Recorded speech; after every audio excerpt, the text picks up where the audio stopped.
कभी किसी समय बनेश्वर नाम का एक छोटा सा गांव था।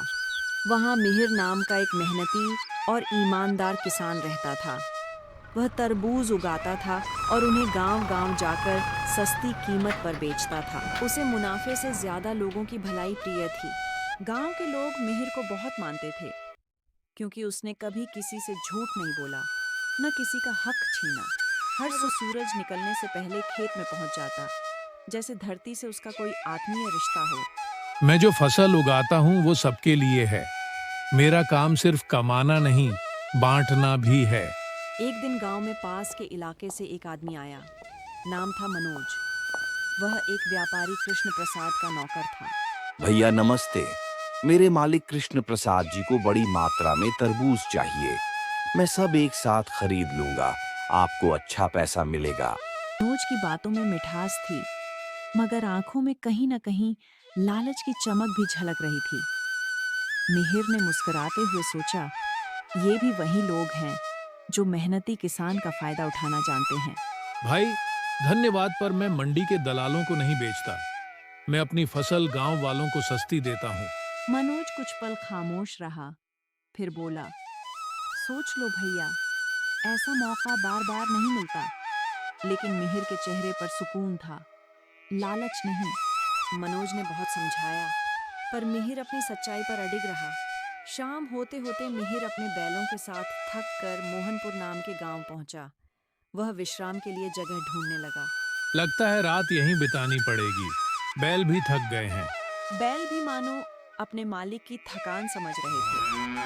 आसमान में हल्का चांद था, हवा में मिट्टी की सौंधी गंध। कृष्ण प्रसाद की हवेली की चमक देखकर मिहिर को लगा जैसे वो किसी अमीर गांव में पहुंच गया हो। वहीं गांव के किनारे एक बड़ी हवेली थी। उस हवेली से एक सज्जन निकले। नाम था कृष्ण प्रसाद। आओ बेटा, आज रात मेरे यहाँ ठहर जाओ। तुम थक गए होगे। आपका बहुत धन्यवाद मालिक, आपने बहुत दया की। कृष्ण प्रसाद के शब्द बड़े मीठे थे, पर उसकी मुस्कान में कुछ अजीब सी बात थी जिसे मिहिर समझ नहीं पाया। मिहिर ने आभार व्यक्त किया और वहां ठहर गया।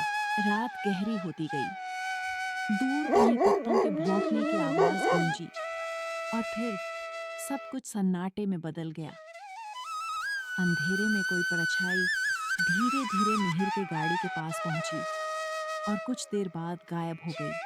सुबह जब मिहिर उठा तो उसके तरबूजों का आधा ढेर गायब था।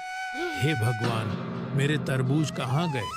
वह तुरंत कृष्ण प्रसाद के पास गया और सारी बात बताई। तुम्हारे जैसे लोग भरोसे लायक नहीं।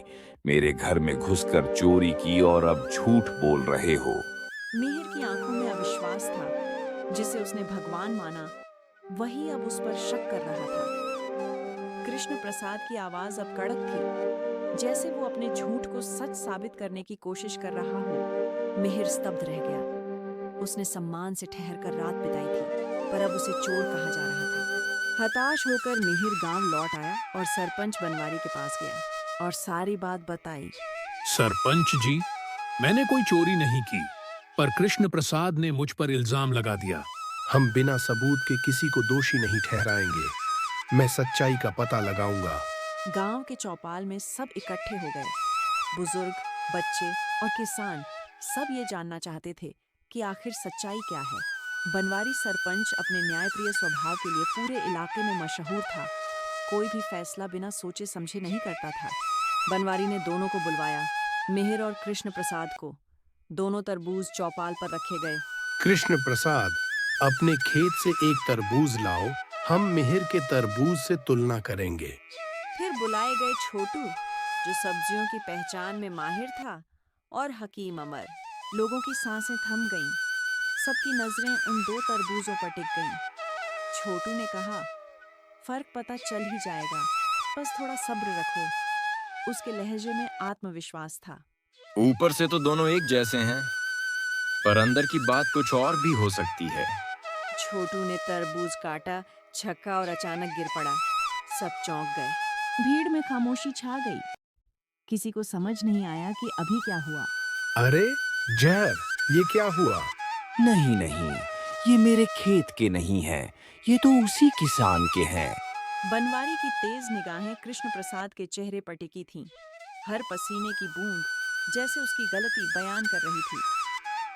हकीम उमर और छोटू ने एक दूसरे को देखा और मुस्कुराए, क्योंकि उनकी चाल काम कर गई थी। डर के मारे कृष्ण प्रसाद का सच बाहर आने लगा। बनवारी ने मुस्कुराकर कहा, छोटू और हकीम ने सिर्फ नाटक किया था। ये सब एक चाल थी कृष्ण प्रसाद, ताकि तुम्हारा झूठ सामने आ सके। सच्चाई सबके सामने थी। कृष्ण प्रसाद ने रात में मिहिर के तरबूज चुरा लिए थे। मुझे माफ कर दो, मैं लालच में अंधा हो गया था। ईमानदार किसान को ठगना अपराध है कृष्ण प्रसाद। अब तुम्हें अपने कर्मों की सजा मिलेगी। गांव के लोग एक साथ बोले, सच्चाई की हार कभी नहीं होती। कृष्ण प्रसाद की आंखों में पश्चाताप था और मिहिर के चेहरे पर शांति। गांव वालों ने कृष्ण प्रसाद को सख्त चेतावनी दी और मिहिर को उसका सारा माल लौटा दिया। मिहिर अपने खेत लौटा और ईमानदारी से अपना काम करता रहा। गांव में फिर से शांति और सम्मान लौट आया। कहानी का संदेश सरल है, सच्चाई और ईमानदारी की जीत हमेशा होती है। लालच और फरेब चाहे कितना भी छुपा हो, एक दिन जरूर पकड़ा जाता है। और यही बनेश्वर गांव ने उस दिन सीखा। सच में ताकत है, झूठ में नहीं।